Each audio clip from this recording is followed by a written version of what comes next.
Bonjour, nous sommes en 2022, nous sommes dans le site de l'Institut Docteur Angélique et dans une série de vidéos consacrées aux commentaires de la Somme théologique de saint Thomas d'Aquin.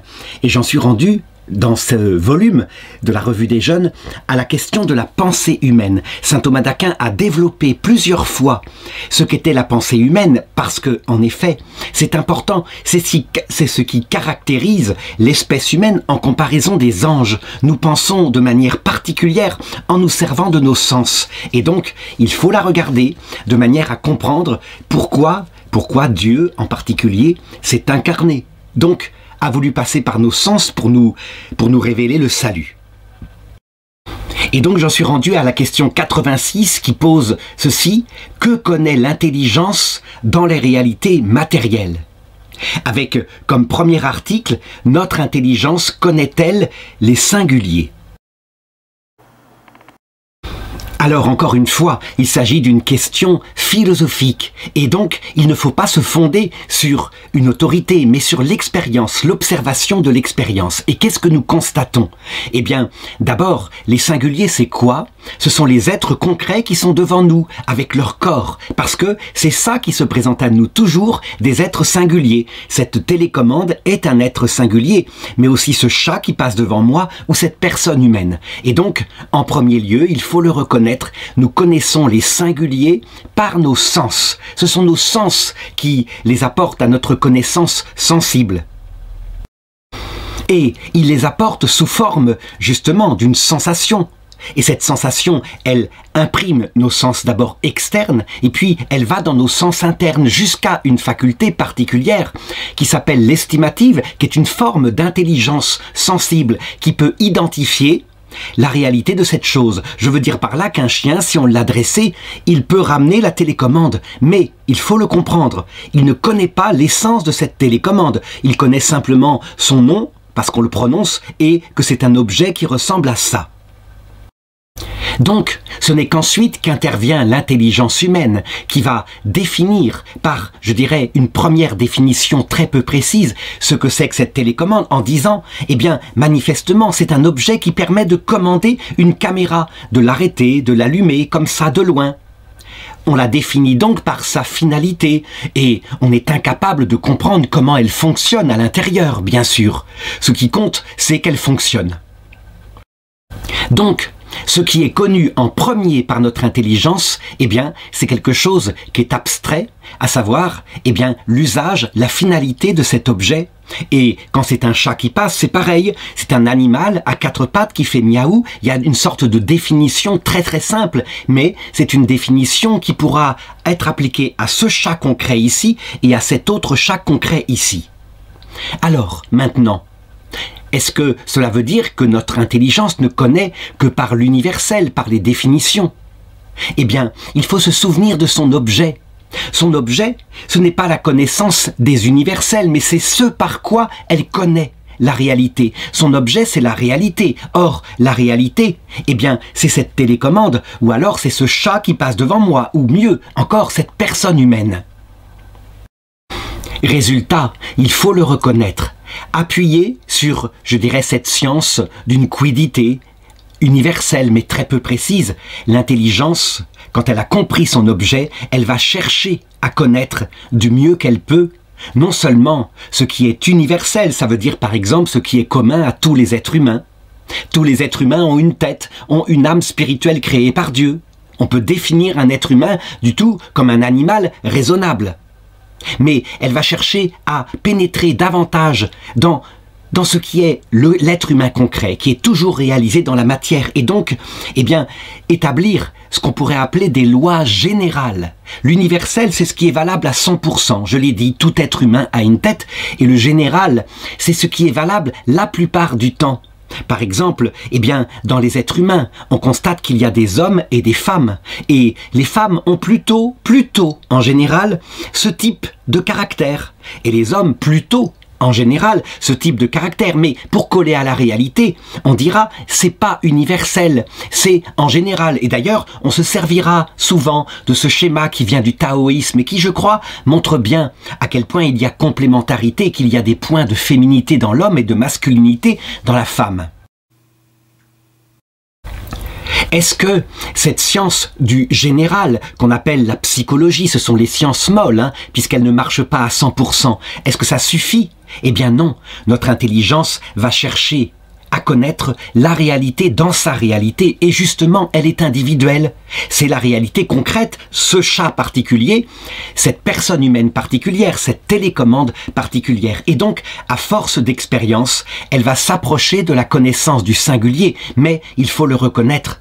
Elle ne connaît pas directement le singulier, elle le connaît par un long travail d'observation, par l'expérience, à partir du sensible, donc en partant des 5 sens.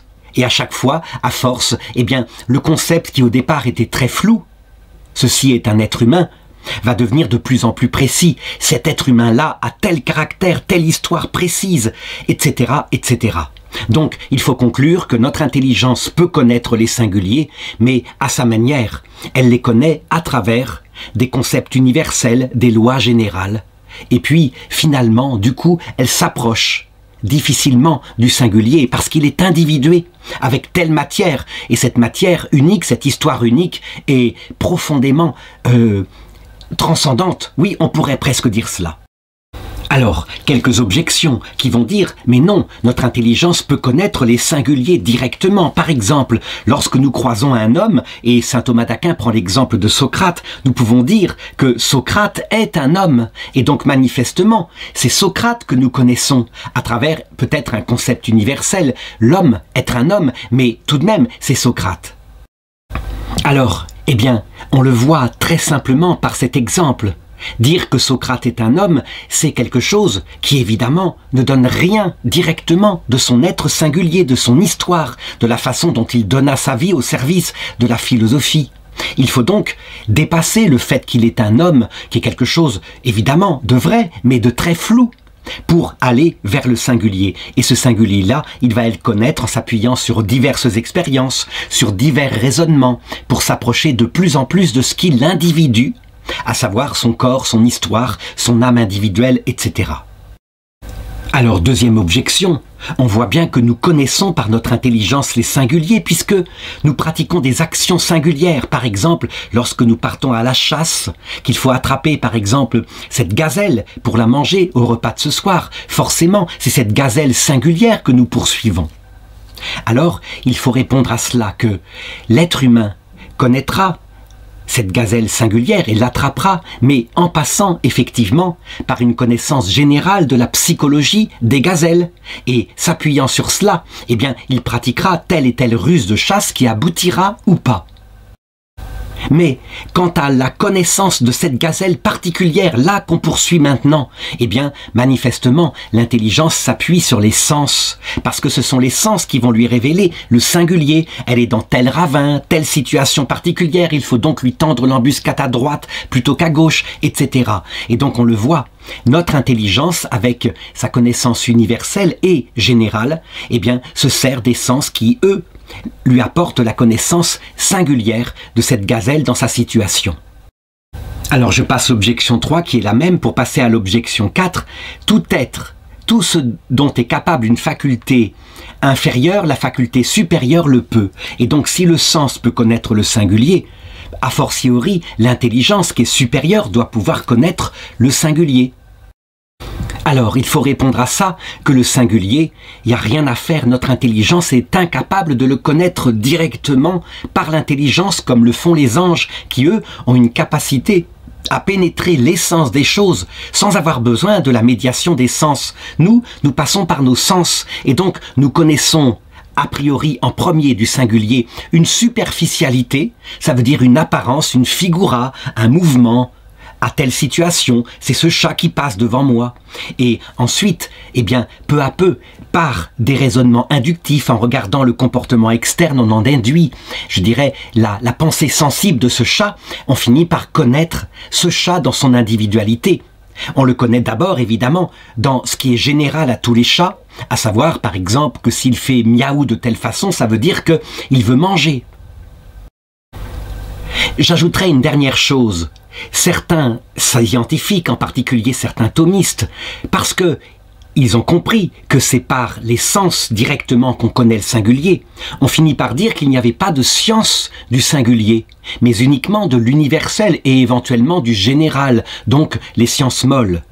En réalité, la seule science qui atteint sa finalité, c'est la science du singulier. Mais ce n'est pas une science au sens de discipline scientifique, c'est une connaissance profonde d'un être concret. Et c'est cet être concret qui est l'objet et de l'universel et du général. D'ailleurs, on le voit bien pour les psychologues et les philosophes qui font une étude de l'être humain selon ce qu'il a d'universel. Je l'ai dit, avoir une tête, avoir une âme spirituelle, ou selon les lois générales, les hommes en général sont comme ci, les femmes sont comme ça, etc. Eh bien, c'est en vue d'appliquer concrètement leur science et d'aider pratiquement une personne individuelle à pouvoir progresser. C'est le rôle de l'éducation, donc on le voit, tout ça est finalisé par le réel, et le réel, il est individuel. Alors, l'article 2 demande, est-ce que notre intelligence peut connaître des infinis? Donc, là encore, question philosophique, on regarde à partir de l'expérience, et le premier infini que l'on peut considérer, celui que tout le monde a vu en mathématiques, en géométrie ou en algèbre, c'est l'infini mathématique. Et c'est très concret. Prenons l'infini, en géométrie, une droite. Une droite, c'est donc un segment comme cela, avec une limite à droite et à gauche, auquel j'ajoute à droite et à gauche, sans cesse, infiniment, des bouts, pour que ça ne s'arrête pas. Et je constate que manifestement, ce que je connais en acte, c'est un segment, et puis, par mon intelligence, je dis, il n'a pas de terme, ni à droite, ni à gauche. Donc, je ne connais qu'en puissance la droite telle qu'elle. Je ne peux pas me la représenter, je ne peux pas la représenter au tableau. Elle serait plus longue que l'univers qui lui-même est fini, puisqu'il a un certain temps et un certain âge. Mais je peux comprendre ce dont il s'agit. Donc, on le voit pour cet infini-là, ce premier infini, on ne connaît pas en acte ce que c'est que l'infini d'une droite, mais on le connaît en puissance et on peut le définir. De même, si on prend un autre exemple, comme par exemple la connaissance de tel être humain, puis de tel être humain, et imaginons qu'il y ait une infinie d'êtres humains, ce qui n'est pas le cas, mais imaginons, eh bien, je pourrais connaître en puissance, mon intelligence en est capable, la totalité de l'infini des êtres humains, mais en acte, jamais. Pourquoi? Parce que une opération après l'autre, eh bien, au bout de 1000 milliards d'années, j'aurais connu peut-être 1000 milliards d'êtres humains, mais c'est un chiffre fini, ce n'est pas un chiffre infini. Prenons maintenant l'infini qualitatif qui est en Dieu. On dit que Dieu est infini en profondeur, infini en intelligence, infini en sagesse, etc. Eh bien, c'est pareil. On peut comprendre par mode de négation. Ça veut dire que on comprend ce que c'est qu'une intelligence limitée. La mienne, elle est limitée. Elle ne peut pas connaître tout en profondeur. Et on va dire de Dieu, la négation, on va nier en lui qu'il y ait cette limite. Pour dire non, son intelligence est infinie qualitativement. Et donc on le voit, on ne connaît pas l'infini en acte, on le connaît par négation du fini. Là encore. Alors je terminerai en demandant ceci. Imaginons que nous connaissions un atome, l'atome d'hydrogène, parfaitement. Dans ce cas-là, puisque tous les atomes d'hydrogène sont pareils, est-ce que je ne connais pas, à titre d'habitus, puisque je connais un atome, tous les atomes? Et en imaginant qu'ils soient en nombre infini, alors je connaîtrais, à titre d'habitus, l'infini des atomes. Eh bien, il faut répondre à cela que, en réalité, d'abord, il ne peut pas exister en acte une infinité d'atomes d'hydrogène, mais un nombre fini. En effet, s'il existait un nombre infini d'atomes d'hydrogène, ils empliraient d'abord tout l'espace possible, mais l'infini de l'espace, et comme le monde a un certain âge et une certaine puissance à son apparition, on voit bien, le nombre d'atomes d'hydrogène est forcément immense, mais fini. Deuxièmement, si je connaissais, je dirais, chaque atome d'hydrogène un par un, eh bien, je dirais que je le connaîtrais en acte, ce qui n'est pas le cas. Je les connais par généralisation. Donc, c'est une connaissance en puissance, encore une fois, de ce qui est potentiellement infini. Alors, une objection d'abord, en ce qui concerne l'infini de Dieu. Manifestement, un jour, nous verrons Dieu face à face. C'est même, je dirais, la finalité de notre intelligence, qui peut le deviner dès cette terre, et c'est dans la révélation. Or, Dieu est infini, donc nous pouvons connaître en acte l'infini. Alors il faut répondre à cela que dans la vision béatifique, nous devons considérer deux choses. D'abord, l'objet qui sera regardé, c'est Dieu, vraiment. Il se fera directement le concept de notre intelligence. Et donc, sous ce rapport-là, on peut dire que nous voyons l'infini. Mais ça ne suffit pas. La connaissance, je l'ai dit, elle se forme dans l'intelligence. Et donc il faut regarder aussi du côté de notre intelligence, qui s'avère être limitée par nature. Ça veut dire qu'elle n'est pas un récipient qui, en acte, peut contenir l'infini. Elle le contient, évidemment, en puissance. La conséquence, c'est que nous verrons vraiment Dieu, qui est l'infini, mais pas à la manière dont Dieu lui-même se voit. Lui, il se connaît parfaitement. Donc, la science de Dieu, qu'il a de lui-même, est infinie. Notre science à nous est selon le mode du récipient, donc finie.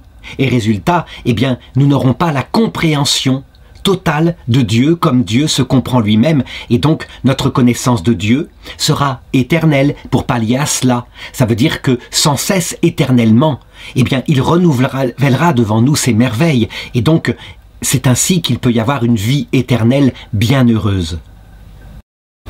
Alors une deuxième objection, cette fois, on constate que notre intelligence peut connaître certains genres et certaines espèces. Or, il y a certains genres qui sont infinis.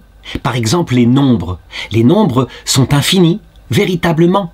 Il n'y a pas de limite à un nombre. On peut les multiplier. Et donc, parce que nous connaissons le genre des nombres, eh bien, nous connaissons quelque part l'infini. Eh bien, il faut répondre encore à cela que, oui, potentiellement, mais certainement pas en acte, ni même à titre d'habitus. Je veux dire par là, on le voit même dans la science moderne, lorsqu'on applique des équations, par exemple, au premier instant après le Big Bang, lorsque pour que les équations puissent être écrites, eh bien, on doit tendre à une infinie, le chiffre des températures, de la concentration, tend à l'infini, eh bien, on est incapable de décrire le monde dans cet état-là.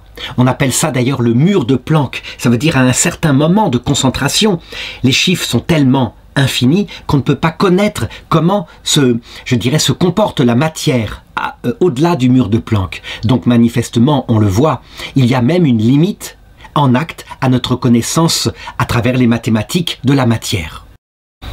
Alors une troisième objection, quand nous contemplons par exemple l'univers dans son ensemble.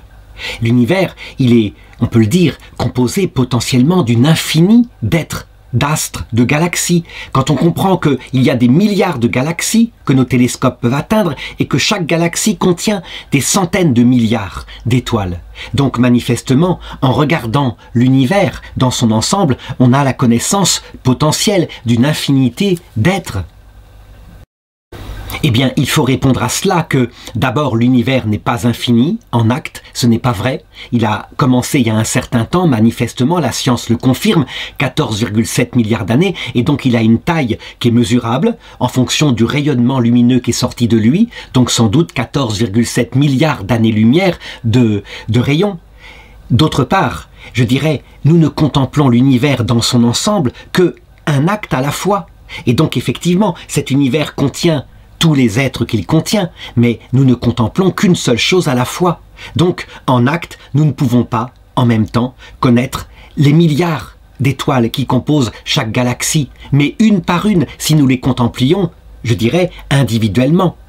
Voilà comment fonctionne notre intelligence. Et donc, ne nous laissons pas leurrer par ce regard universel sur tout l'univers, qui effectivement est un, mais là qui contient tous les êtres que contient l'univers. Une dernière objection, on constate que notre intelligence n'a pas comme objet quelque chose de matériel, mais quelque chose qu'elle comprend. Donc c'est une faculté spirituelle, et donc en conséquence elle ne peut pas être limitée par l'individuation de la matière. Donc elle doit pouvoir connaître une infinité d'êtres, au moins de concepts. Alors, il faut comprendre que, certes, notre intelligence n'est pas par soi limitée par un corps matériel, même si elle se sert du cerveau, qui est un corps matériel, comme d'un instrument qui lui apporte les images. Donc, potentiellement, effectivement, elle est ouverte à connaître une infinité d'êtres, et c'est ce qui se passera au paradis. Lorsque nous serons devant des milliards d'anges et des milliards d'êtres humains, nous pourrons les connaître un après l'autre. Mais, cependant, il faut le reconnaître en acte, jamais nous n'atteindrons la connaissance de l'infini. De l'infini, par exemple, des personnes, d'abord parce qu'elles ne seront pas en nombre infini, mais en nombre fini, mais d'autre part parce que nous les connaîtrons une par une, successivement. Et donc notre intelligence est bornée par sa nature. Être donc potentiellement ouverte à une infinité de connaissances ne veut pas dire l'être en acte.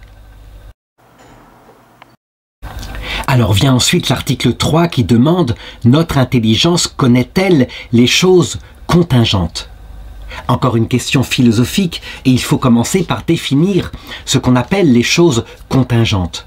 Eh bien, ce sont les choses qui pourraient se produire et pourraient ne pas se produire, donc qui ne sont pas nécessaires. Et elles sont de deux sortes. Il y a d'abord le domaine des hasards. Par exemple, deux causes successives qui produisent des effets successifs et qui se rencontrent, je dirais, arbitrairement, sans cause réelle, au même endroit, au même moment. Prenons par exemple eh bien, un papillon qui bat des ailes au fin fond de l'Amazonie, qui provoque le mouvement d'une feuille, et ce mouvement provoque le mouvement d'un arbre, qui provoque peu à peu eh bien, qu'un souffle de vent se produit et traverse la mer. Et voici qu'au même moment, Charles, qui est dans sa maison, s'est rasé, mais ce soir-là, il a perdu une seconde parce que il s'est couché un peu tard. Il sort du coup à 11h03 de sa maison. Et voilà qu'à 11h03, une tuile tombe du toit, produite par ce courant d'air, et vient s'écraser à ses pieds. Eh bien, manifestement, on a là quelque chose de contingent, la rencontre de deux causes qui n'ont pas de rapport, mais qui se sont fortuitement eh bien, rencontrées ici. Il y a aussi le domaine des actes libres qui sont dans l'ordre de la contingence. Ça veut dire que parfois, une personne prend une décision et cela ne vient que de son choix libre. Et donc, en soi, on pourrait dire c'est inconnaissable. Ça dépend de la liberté humaine. Alors, qu'est-ce que nous montre notre intelligence par rapport à cela? L'événement contingent en lui-même, donc la rencontre de deux hasards, ou alors l'acte absolument insoupçonnable, on s'y attendait pas, de la liberté humaine, on le constate par nos sens. Le singulier est directement objet de nos sens, puisque ceci se réalise matériellement dans un être concret qui est là devant nous. Et donc, en ce qui concerne notre intelligence, qui reçoit des sens, eh bien, la vision de ce phénomène singulier, notre intelligence va connaître le singulier, mais indirectement, en s'appuyant sur les sens. Par contre, on peut considérer, dans ce que j'ai montré comme étant des phénomènes singuliers, eh bien, l'enchaînement des causes. Et donc, j'ai établi au début une théorie du hasard. Manifestement, mon intelligence, elle peut connaître le fait qu'il existe sur Terre des hasards et aussi des actes contingents dus à la liberté humaine.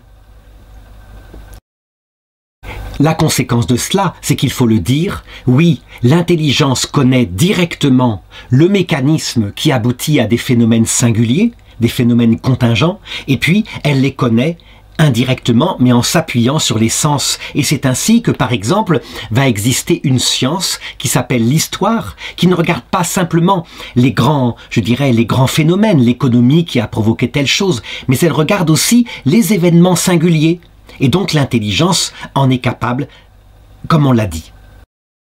Alors, quelques objections, dont la première, eh bien, vient de Aristote qui dit « L'intelligence, sagesse et science ont pour objet non le contingent, mais le nécessaire. » Et donc Aristote disait « Il n'y a de science éthique que du nécessaire. » Donc par exemple, on regarde universellement le rapport du moyen à une finalité qu'on poursuit. Mais ça ne va pas être une science que de regarder, par exemple, comment Jacques a utilisé un bouquet de fleurs pour pouvoir séduire Sidonie. Ça, c'est de l'ordre du singulier. Il n'y a donc pas de science du singulier. Eh bien, il faut répondre à cela que le mot science, dans la définition d'Aristote, évidemment, concerne une discipline qui regarde l'universel. Et on a ajouté, à notre époque contemporaine, une science des cas généraux. Donc ce qu'on appelle les sciences molles, psychologie, sociologie, etc. Cependant, on doit l'affirmer. L'objet ultime de notre intelligence, c'est bien l'être concret qui seul existe. À savoir, l'universel n'existe que réalisé dans un être concret. De même pour les lois générales. Et donc, s'il n'y a pas de science au sens discipline scientifique de Jacques en train de séduire Sidonie, eh bien, il y a une connaissance profonde. Et je dirais que le but des sciences, c'est la connaissance de cela. Donc, il s'est passé un phénomène, je l'ai souvent raconté. On a tellement admiré la science de l'universel qu'on a fini en faisant un contresens sur ce que disait Aristote, par mépriser la connaissance du singulier. Alors que, en réalité, on part de la connaissance du singulier, on établit une science de l'universel, une science du général, et le but ultime, eh bien, c'est de nouveau la connaissance du singulier. En effet, il n'y a que le singulier qui existe. Alors l'objection 2 va dans le même sens en disant l'objet de l'intelligence, c'est l'universel. Et l'universel, il est au-delà du temps et du lieu. Par exemple, quand on connaît la nature humaine, eh bien, ce n'est pas simplement la nature humaine au temps des Grecs. La nature humaine, elle est tant qu'il existe des hommes. Et donc, il n'y a de science manifestement que de l'universel et pas du singulier. Il n'y a pas de science, par exemple, de Socrate en train de courir. Alors il faut répondre à cela, qu'il y a eu aussi un combat dans cette discipline particulière qu'on appelle l'histoire. Certains, fascinés par le domaine de l'universel, disaient « on explique l'histoire uniquement par la connaissance de la nature humaine ». D'autres disaient « non, il faut regarder des grands phénomènes sociologiques, comme par exemple une famine qui est due à une éclipse du soleil ».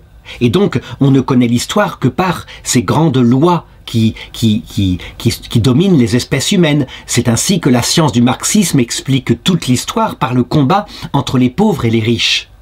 Mais en réalité, pour que l'histoire soit totale, il faut aussi regarder ce qu'on appelle la petite histoire, à savoir la décision singulière de tel roi qui, par exemple, était malade et qui, à cause de cela, eh bien, a décidé de ne pas entrer en guerre ou au contraire d'entrer en guerre. Donc, la totalité du réel implique une connaissance de l'universel, de ce qui est général et de ce qui est singulier. L'article 4, enfin, demande « Est-ce que notre intelligence connaît les futurs contingents en particulier ?» Donc, il faut regarder, encore une fois, à quoi est dû le futur.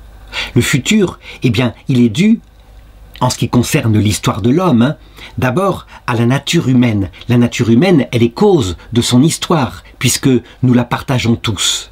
Et puis, elle est influencée par des grandes lois qui peuvent s'abattre sur l'humanité. Par exemple, un réchauffement ou un refroidissement climatique provoque la réaction naturelle en conséquence, comme la cause provoque l'effet d'un peuple. Un peuple soumis par exemple à la famine parce qu'il fait très froid. Enfin, troisième lieu, eh bien, il y a les décisions individuelles, qui là impliquent la liberté humaine, mais quelquefois aussi des circonstances de hasard. Par exemple, que tel roi arrive au pouvoir, tel roi parce que son frère aîné est mort. Eh bien, l'individualité, le caractère de ce roi en particulier, qui est là et qui dirige le pays, eh bien, va influencer le futur. C'est lui qui peut décider d'entrer en guerre ou au contraire de ne pas entrer en guerre. Et puis, la guerre elle-même, elle est soumise à des aléas. S'il s'avère qu'il est un génial manieur d'armée, il va peut-être gagner la guerre. Mais si une circonstance particulière, due, mettons, à une rivière qu'il n'arrive pas à traverser, lui fait perdre la guerre, il aura beau être un génie, on voit bien que le futur est lié à des circonstances contingentes, comme aussi des hasards. Conclusion, il y a deux manières de connaître le futur. D'abord, le connaître en soi, avec tous ces éléments qui l'ont produit, dont certains sont contingents. Eh bien, aucune espèce d'intelligence créée ne peut connaître le futur de cette façon-là, pas même l'intelligence des anges.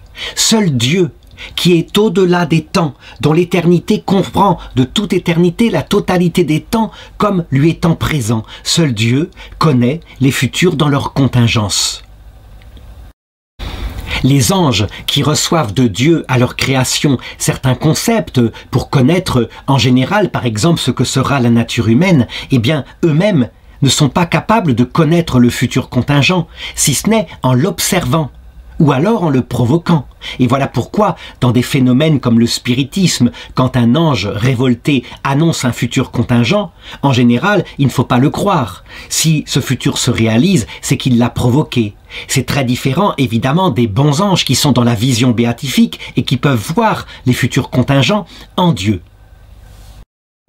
Donc l'homme, a fortiori, est incapable de connaître les futurs contingents parce qu'il n'a pas accès à certains éléments qui les provoquent. Mais il y a une deuxième manière de connaître le futur, c'est en connaissant la cause qui est présente. Et si on en connaît la cause et qu'on en connaît aussi les effets, on pourra connaître d'une certaine manière le futur. Par exemple, un médecin qui repère chez un patient un cancer métastasé qui a déjà atteint le cerveau et qui n'est plus opérable, eh bien il pourra lui annoncer que globalement, d'ici mettons 3 mois, il mourra. Et on peut dire que la connaissance du futur qu'a le médecin, eh bien les anges eux-mêmes peuvent l'avoir. Ils connaissent les causes dans le présent et donc ils peuvent en déduire le futur, mais d'une certaine manière, pas de manière absolue. Parce qu'il pourrait arriver à un événement contingent, par exemple la Sainte Vierge qui obtient de Dieu la guérison de ce patient qui a un cancer. Et à ce moment-là, eh bien la prédiction du médecin tombera à l'eau, comme d'ailleurs la prédiction des mauvais anges.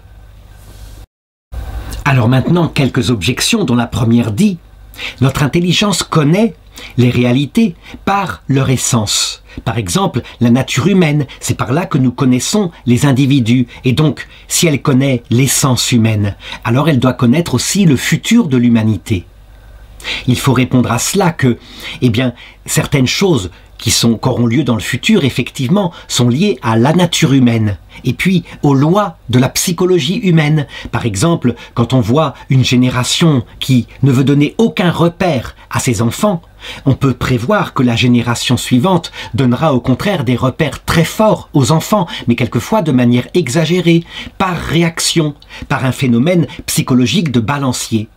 Mais le futur contingent, il ne se réduit pas qu'à cela. Il est aussi lié à des décisions individuelles, des décisions contingentes et aussi des hasards. Et donc on le voit, il ne suffit pas de connaître l'universel et le général pour connaître le futur. Alors une deuxième objection, elle parle de la prophétie. On voit que certaines personnes, prises en extase ou alors des fous, on le voit par exemple dans l'orthodoxie, les folles en Christ peuvent prévoir l'avenir de manière extrêmement précise, jusque dans le contingent. Et donc manifestement, c'est que, en étant dans un état second, libéré des sens, on doit pouvoir connaître les futurs contingents.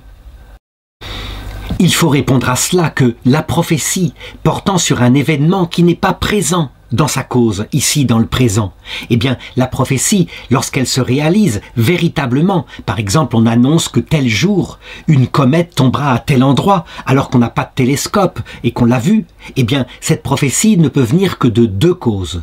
Soit des bons anges, à savoir de Dieu, parce que eux connaissent en Dieu les futurs contingents, soit des mauvais anges, parce que eux connaissent déjà la comète et son chemin, et donc ils peuvent calculer sa chute dans le temps et dans le lieu. D'ailleurs, des hommes avec le télescope peuvent arriver à faire maintenant ce même calcul. Donc, cette prophétie-là est due obligatoirement à un phénomène surnaturel, à moins qu'il y ait eu un hasard absolument unique, qu'une coïncidence se soit passée, mais ça, c'est extrêmement aléatoire et complètement rare. Ça ne peut pas d'ailleurs se reproduire. Tandis que si on pose une cause qui a la science de cette donnée future contingente, alors effectivement, il peut arriver que certains prophètes connaissent de cette façon-là l'avenir. Alors une troisième objection, l'homme est considérablement plus intelligent que l'animal. Or, on voit certains animaux qui arrivent à prévoir des événements futurs. Par exemple, quand on voit les serpents qui sortent de leurs trous ou les éléphants qui fuient la ville, eh bien, c'est que va se produire un tremblement de terre et puis un tsunami. Donc, manifestement, si les animaux connaissent le futur contingent, l'homme aussi. il faut répondre à cela, que quand le serpent sort de son trou, que l'éléphant fuit la ville, eh bien, c'est en fait tout simplement parce que il a ressenti dans ses pattes la cause qui va produire son effet, à savoir des vibrations en infraction venant du sol, et qui fait que, eh bien, il comprend qu'il va se produire un événement catastrophique. Donc les éléphants ne sont pas différents de nous. Si un éléphant connaît le futur, c'est que il lui a été révélé, le futur contingent, sans qu'il y ait la cause présente, c'est qu'il lui a été révélé par un ange, comme on le voit par exemple dans l'histoire de l'ânesse de Balaam dans la Bible.